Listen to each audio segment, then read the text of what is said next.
Southside village made me. Southside village raised me.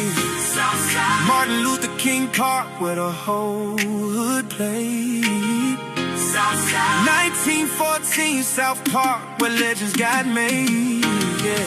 Southside Southside village made me. Southside village raised me. Fernleaf, Calentina, yeah, that's where we came from. 1914 South Park, that's where the story began. Running through the neighborhood trying to become a man. Fernleaf and Calentina, every corner had a story. Back before we knew our struggles would become part of our glory. Lexington Elementary, Madison too. Back when the whole block knew everybody and everybody knew you. Fremont Junior High, trying to earn our stripes, learning lessons in the daytime, trying to survive the night. The Trimble family. Yeah, I'm an OG, nigga. You gotta respect that shit on dead homies. Yeah, How y'all doing? Welcome back to the Goob Show. Today I want to do a reaction to a video that Cartoon did. Blue Notes ran CCO off the yard in Corcoran prison. One of my homies hit me up, told me about this video. I looked at the video. There's a part in the video when Cartoon says that when he got to A-Yard in 90, that there were two Southside villages on the yard from opposite Spectrum, one CCO, one Blue Notes. I assume that's what he was getting at. Me and my homies can't seem to find who he's talking about because it's almost mathematically impossible for that many of us to be at Corcoran at the same time. And I mean that by I was on A-Yard from 88 to 89. I had three homies that was on A-Yard, on B-Yard before I got there. And how I know that is because orientation and everything is on B-Yard.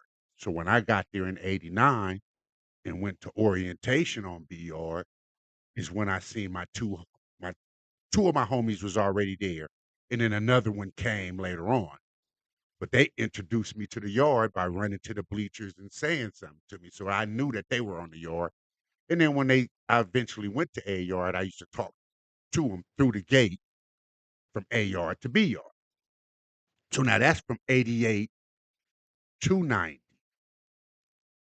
89 for me, 90 for two of my homies that was on B-Yard. So we never seen somebody else. We would have knew because orientation was on B-Yard. So anybody that came through from Pomona, the homies would have seen them. So we just don't know, but that's homie's story. That's not what I'm here for. I'm here because I didn't realize that there were CCOs and Blue Notes on A-Yard at the time. Since he came over in 90, I paroled from Corcoran in 89, the end of 89. And he came in 90, so there was a few people from 89. When he said he got to the yard, he had a lot of people there. He had a few people there, and there were their CCOs, and they were Blue Notes. I had no idea they were even on the yard. And I'm going to tell you why. There was an incident that happened in 1989, the summer of 89. The summer of 89, the Bloods took over the yard. They took over the hub. They took over the weight pile. Took it over. Full uniform, head to toe. Back then, you could get your clothes sent in. Anything red they got sent in, they got sent in. They had it on that yarn on this particular day. Now, don't know what occurred. From what we heard later, somebody got hit, retaliation. On this day, they took over that yard. So for 30, 40 minutes, because as you said to them, they don't open the gate. They don't open the buildings up, but every hour on the hour for 5 minutes.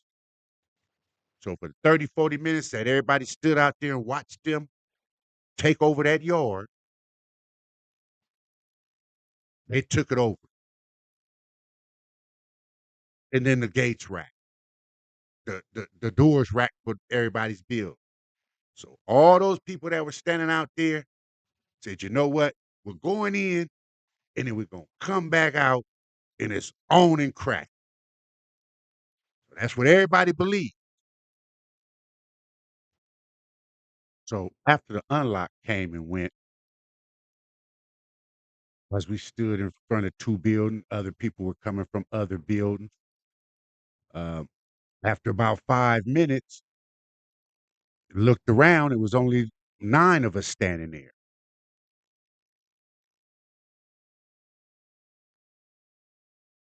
It was just 9 of us standing there. Across the yard, we could see the blood still on the weight pile. So we trying to figure out, hey, what we got. You know what I'm saying? Somebody had a mop. PJ had a couple straps. We were really didn't have anything out there. So after about 5, 7 minutes, we out there on the yard by ourselves. The bloods on the weight pile see that nobody else is coming out. So they come off the weight pile. We still standing in front of 2 buildings, and they come around. They get the 4 building, they get the 3 building, they get right up on us. So we walk out from 2 building to meet them in between 3 building and 2 building.